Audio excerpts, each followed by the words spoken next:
भारत गौरव आचार्य श्री पुलक सागर जी गुरुदेव के प्रवचन और लेटेस्ट धार्मिक भजन व कार्यक्रम निशुल्क देखने व सुनने के लिए हमारे YouTube चैनल जीन शरणम मीडिया को आज ही सब्सक्राइब करें और सबसे पहले देखने के लिए बेल आइकन पर क्लिक जरूर करें। भाई आपसे निवेदन है, दासों पर कोई चढ़ाना कोई बात नहीं है।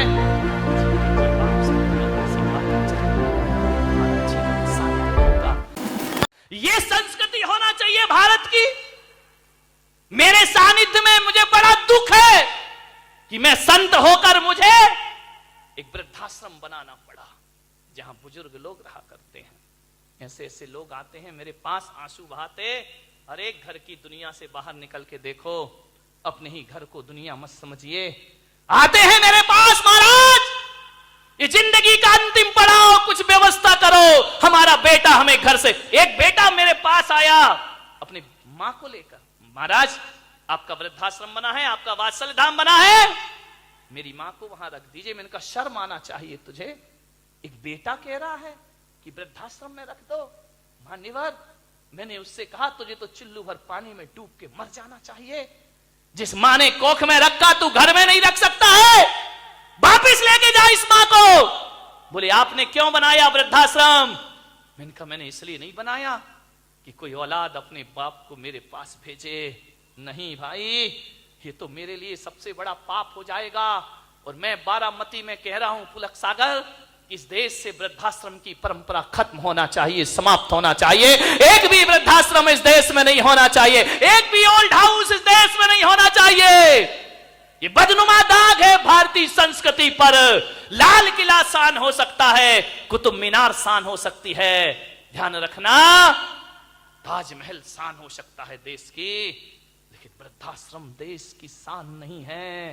ये भारतीय संस्कृति पर मारा हुआ तमाचा हुआ करता है। एक बेटा मां बाप को वृद्धाश्रम में रखता है। मैंने उसे 1 घंटे समझाया, बेटा मां को मत निकाल अपने घर से। 1 घंटे मैंने उसे समझाइश दी, वो अपनी मां को वापस ले गया। ध्यान रखिए मान्यवर, मैं एक भावना रखता हूं, मेरा और हम जैसे संतों का जीना सार्थक हो जाएगा जब वृद्धाश्रम रातों रात खाली हो जाएगा। मेरे भाई, हर बेटा अपने मां बाप को अपने घर ले जाए। कौन सी शान है ये? मैंने बनाया है इसलिए बनाया कि उन बुजुर्गों को सहारा दूं जिनके औलाद नहीं है। ध्यान रखिए, औलाद होने के बाद मां बाप हमारे पास आए शरण में, बेकार की जिंदगी है ये। ध्यान रखिए, आपसे निवेदन है, एक बूढ़ी मां जिसने औलाद को पढ़ाया लिखाया, लेकिन वो औलाद उस मां से नफरत करती थी। धिक्कार है वो औलाद जो मां से नफरत करती है, पिता से नफरत करती है। यही नफरत थी उसे बस। वो कहता था मां तू मेरे सामने मत आया कर, तू मनहूस है, मैं तेरा चेहरा देखना पसंद नहीं करता हूं। मां रो लेती चुपके चुपके, पाल पोस के बड़ा किया, पढ़ाया लिखाया। औलाद कह रही हम तेरा चेहरा देखना नहीं चाहते, तू हमारे सामने मत आया कर।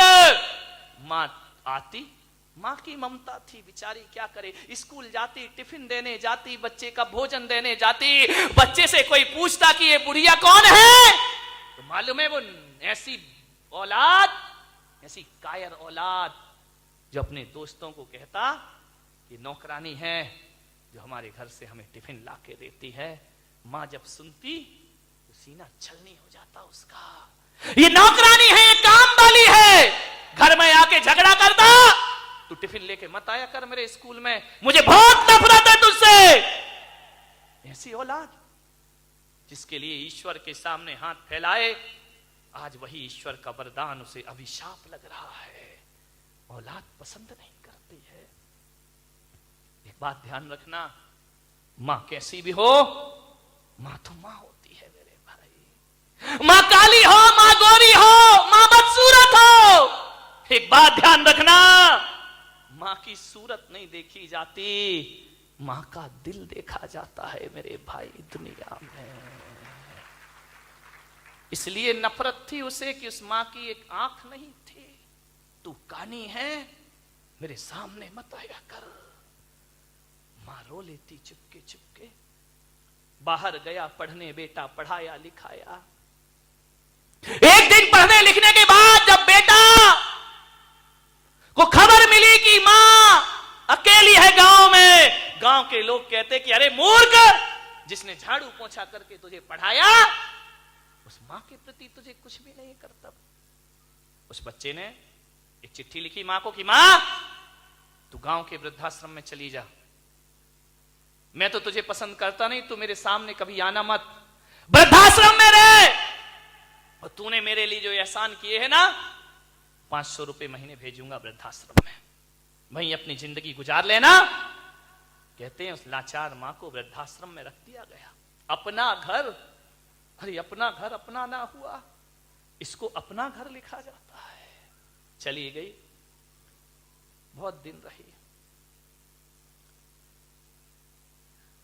रात दिन मां की ममता भी ऐसी ममता है कि पूत कपूत भी हो तो उसके लिए मरती रहती है। अंतिम समय आया मां का, मां ने वृद्धाश्रम वालों से कहा कि भाई साहब एक काम कर दो, मैं जानती हूं मेरा बेटा नहीं आएगा। 2.5 साल रही मां वृद्धाश्रम में, मरने से पहले एक बार मेरे बेटे का चेहरा दिखा दो। वृद्धाश्रम के इंचार्ज ने कहा तू पागल हो गई क्या, 2.5 साल में जिसने पलट के नहीं देखा, तू भगवान को याद कर। क्या करूं भाई साहब, याद भगवान को करती हूं लेकिन बेटा दिखता है, बेटे का चेहरा दिखता है। मरने से पहले एक बार फोन लगा दो मेरे बच्चे को, मैं अंतिम जिंदगी जी रही हूं, मुझसे एक बार मैं उसे देख लूं बस, मुझे मालूम है वो मुझसे नफरत करता है। फोन लगाया इंचार्ज ने कि भाई साहब आपकी मां बहुत बीमार है, आ जाओ। उसने कहा देखो जो भी जरूरत हो पूरी कर देना, मेरे पास टाइम नहीं है। नहीं आया, समय बीता। एक दिन उसके मन में ना जाने क्या जगा कि चलो गांव चलते हैं। गांव आया, घर में ताला डला है, झोपड़ी जैसा घर। पूछा गांव वालों से, आई वो कानी बुढ़िया रहती थी कहां है? बोले वो तो वृद्धाश्रम में। गया वृद्धाश्रम, इंचार्ज से मिला, वो यहां एक कानी बुढ़िया थी, तुम कौन हो? दुर्भाग्य से मैं उसका बेटा हूं। उससे कहो कि बेटा मिलने आया है। इंचार्ज ने कहा तेरा दुर्भाग्य नहीं, उस मां का दुर्भाग्य है कि तेरी जैसी औलाद पैदा हुई है उसको। बोले जाओ मुझे प्रवचन नहीं सुनना है। बोले किस मां को बुला रहा है? वो मां अब इस दुनिया में नहीं है। नहीं है? हमने तुम्हें फोन किया था ना, तुम नहीं आए, वो दुनिया से चली गई। हाँ लेकिन ठहरो, जाते जाते एक चिट्ठी देके गई है। बहुत इंतजार किया उसने, तेरा बहुत इंतजार किया, एक एक पल मरते समय तक तेरा नाम उसके मुंह पे था। चुप हो गया बेटा।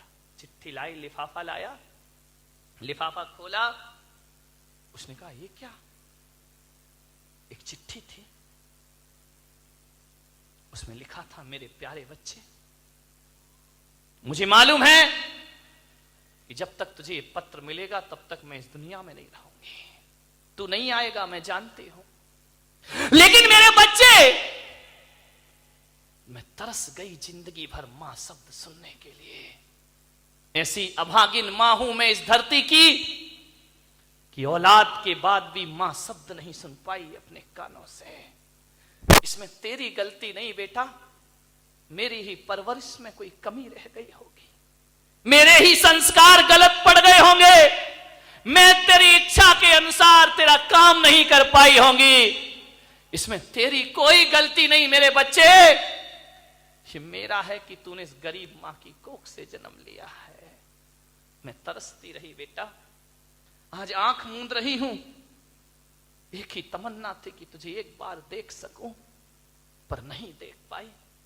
पर बेटा, जिस राज को सीने में छुपा के मैं जीती रही, जो तेरी नफरत का शिकार बनते रही मैं, जो तेरा प्यार ना पा सकी मैं, तुझसे मां शब्द सुनने को तरसते रही, आज एक राज तुझे मरने से पहले लिख कर जाती हूं। और तू मुझसे इसलिए नफरत करता था ना, कि मेरी एक आंख नहीं थी, तू कानी मां के नफरत करता था। आज एक राज बताती हूं बेटा कि कानी मैं कभी नहीं थी, काना तो तू पैदा हुआ था जब तेरा जन्म हुआ था। और जब मैंने तुझे देखा कि तेरी एक आंख नहीं है, तो मैंने कहा मेरे बच्चे को लोग मनहूस कह करके बुलाएंगे, मेरे बच्चे को अशुभ कह करके बुलाएंगे, मेरी जिंदगी क्या, इसका तो बहुत लंबा जीवन है मेरे बच्चे। और जिस कानेपन के कारण तू मुझसे नफरत करता रहा, अरे कानी मैं नहीं, काना तू था। मैंने बचपन में अपनी एक आंख निकाल कर तेरी आंख में लगवाई थी, वो मां हूं मैंने कानी होने का अभिशाप झेला। हकीकत में तो काना तू था। मां वो होती है भाई साहब जो अपनी आंख अपने बच्चों को दे दिया करती है।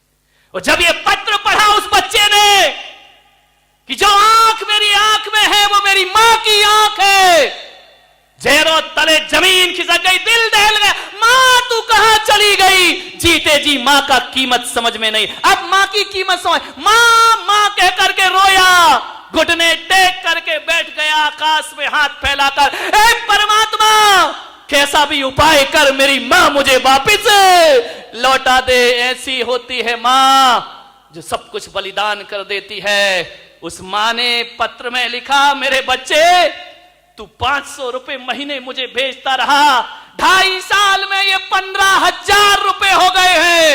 मैंने 1 रुपया खर्च नहीं किया, मुझे जरूरत नहीं पड़ी खाने की, जरूरत तो मुझे वृद्धाश्रम के लोगों ने व्यवस्था दे दी, कपड़े पहनाए, दवाई की। बेटा जो तू नहीं कर पाया वो वृद्धाश्रम के लोगों ने मेरे साथ किया, 1 भी रुपया मुझे खर्च नहीं करने दिया। हाँ जी 1500 रुपए मैं लिफाफे में छोड़कर जा रही हूं, बेटा इसे तू रख लेना अपने पास। मैं इसलिए दे रही हूं कि मैं तो किस्मत वाली थी कि मेरा बेटा मुझे 500 रुपए महीने भेजता रहा।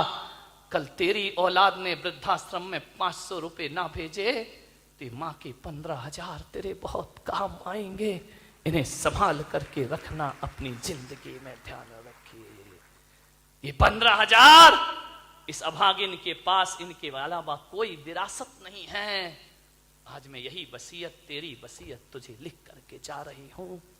ये 15,000 तू संभाल के रखना, क्योंकि समय बदलेगा, तेरी औलाद भी तुझे वृद्धाश्रम में जरूर डालेगी। ध्यान रखिए मान्यवर, बात बड़ी संवेदनशील है। अश्क में भीगी हुई मुस्कान का हम क्या करेंगे? अश्क में भीगी हुई मुस्कान का हम क्या करेंगे? छल फरेबों में मिले सम्मान का हम क्या करेंगे? काम जो औलाद ही मां बाप के ना आ सकी तो फिर पूजते मंदिरों में भगवान का हम क्या करेंगे? ध्यान रखिए, कुछ नहीं चाहिए मां बाप को, प्रेम चाहिए, प्रेम। मान्यवर, श्रवण कुमार कांवड़ पर बिठा के ले जा रहा था मां बाप को, और ले जा रहा था। किसी ने कहा, ओ श्रवण कुमार पागल हो गया है, क्या कर रहा है? श्रवण कुमार ने कहा, मेरे अंधे मां बाप की इच्छा है तीर्थ यात्रा की, मैं बेटा हूं, मैं तीर्थ यात्रा जरूर कराऊंगा। उस आदमी ने कहा, पागल हो गया तो ये अंधे हैं, ये क्या जाने भगवान क्या होता है, काय को परेशान हो रहा है, कांवड़ पर बिठाकर घूम रहा है नादान, इन्हें नहीं दिखता है, ये तो मंदिर के भगवान की मूर्ति नहीं देख सकते, चारों धाम की यात्रा क्यों करा रहा है, छोड़ दे इन्हें, ये क्या जाने तीर्थ यात्रा। श्रवण कुमार ने कहा, ये शब्द तुम्हारे भारतीय संस्कृति के नहीं हो सकते हैं। मेरे भारत का बेटा ऐसा सोच रहा है कि अंधे मां बाप को क्या दर्शन कराऊं? श्रवण कुमार ने कहा, सुन ले, तू कहता है कि मेरे मां बाप अंधे हैं, इन्हें क्या तीर्थ कराना, ये भगवान को क्या देख पाएंगे, लेकिन एक बात बता दे, आज ये मां का बेटा आपसे पूछता है कि मेरे मां बाप अंधे हैं, ये चारों धाम में भगवान को नहीं देख पाएगा, लेकिन एक बात बता, क्या तेरा भगवान भी अंधा है? भगवान की तो आंखें हैं ना, अरे ये भगवान को देखें या ना देखें, तीर्थों में भगवान तो इनको देख लेगा। ये श्रवण कुमार बेटे के शब्द थे। भगवान तो अंधा नहीं है ना, उसकी तो आंखें हैं। ये ना दे, एक बात ध्यान रखना, जिनकी आंखें नहीं होती, जिनकी आंखें होती हैं वो भगवान को देखते हैं, और जिनकी आंखें नहीं होती भगवान उनके दर्शन किया करता है। ध्यान रखें। अब से निवेदन, कहां है वो श्रवण कुमार? हमारे देश के इतिहास, बाप के कहने पर बेटा 14 वर्ष वनवास को चला जाए, लौटाइए मेरे देश की संस्कृति, वापिस लाइए अपने वो इतिहास, अपने गौरवशाली मां बाप की सुंदरता मत देखो मेरे भाई, मां बाप की कीमत समझने का प्रयास करिए। एक आदमी ने मुझसे पूछा कि मोहब्बत कहां है, एक आदमी ने मुझसे पूछा कि मोहब्बत कहां है, एक पत्रकार ने मुझसे पूछा कि मोहब्बत कहां है। मैं पुलक सागर ने कहा, मेरी मां जहां है मोहब्बत वहां है। ध्यान रखिए, मां से बड़ा कौन होगा? मान्यवर, मां बाप की सेवा करना सीखो, मां बाप के एहसानों से मुख मत बोलो। तुम कितने भी बड़े हो जाओ, कोई बच्चा मां बाप से बड़ा नहीं होता। तुम भगवान भी बन जाओ, तुम मोक्ष भी चले जाओ, तो भी मां बाप से बड़े नहीं हो सकते हो। पारसनाथ भगवान मोक्ष चले गए, निर्वाण को प्राप्त हो गए, सारे जगत के पिता बन गए, लेकिन आज भी वो सारे जगत के पिता बने, लेकिन मां बाप के पिता नहीं बन पाए। एक बात ध्यान रखना, कितनी भी वीतरागता और कितने भी महान क्यों ना बन जाओ, ध्यान रखना, सारे जगत का पिता आज उसकी वंदना होती है तो हम कहते हैं अश्वसेन के राज दुलारे, भामा देवी की आंखों के, सारे जगत का भगवान आज भी अश्वसेन का राज दुलारा बना है, और आज भी बामा की आंखों का, आज भी हम कहते हैं कि तसला नंदन वीर की और जय बोलो महावीर की। ध्यान रखिए, आज भी मां बाप से, आज मेरा इतिहास लिखा जाए, आज तीर्थंकरों का इतिहास, महापुरुषों का इतिहास, मान्यवर मेरा निवेदन है, अपना इतिहास संदिग्ध हो जाएगा यदि उसमें से मां बाप का नाम हटा दिया जाए। मां बाप का नाम हटाओ तो तीर्थंकर भी प्रश्नवाचक चिन्ह लग जाया करता है। आदमी की पहचान, आदमी की प्रामाणिकता मां बाप के नाम से हुआ करती है मेरे भाई, ध्यान रखिए। किस्मत वाले हैं वो लोग जिनके माता पिता मौजूद हैं। आपसे निवेदन करूंगा कि घर से निकल के मेरे चरण ना छुओ तो चलेगा, कोई बात नहीं, भगवान के चरण बाद में छूना, घर से निकलते ही मां बाप के चरण पहले छुआ करो मेरे भाई। ये मां बाप के चरणों की धूल यदि माथे पर लगा ली तो मैं विश्वास दिलाता हूं कि जो शीतलता मंदिर का चंदन नहीं देगा, उससे ज्यादा शीतलता मां बाप के चरणों की धूल दिया करती है।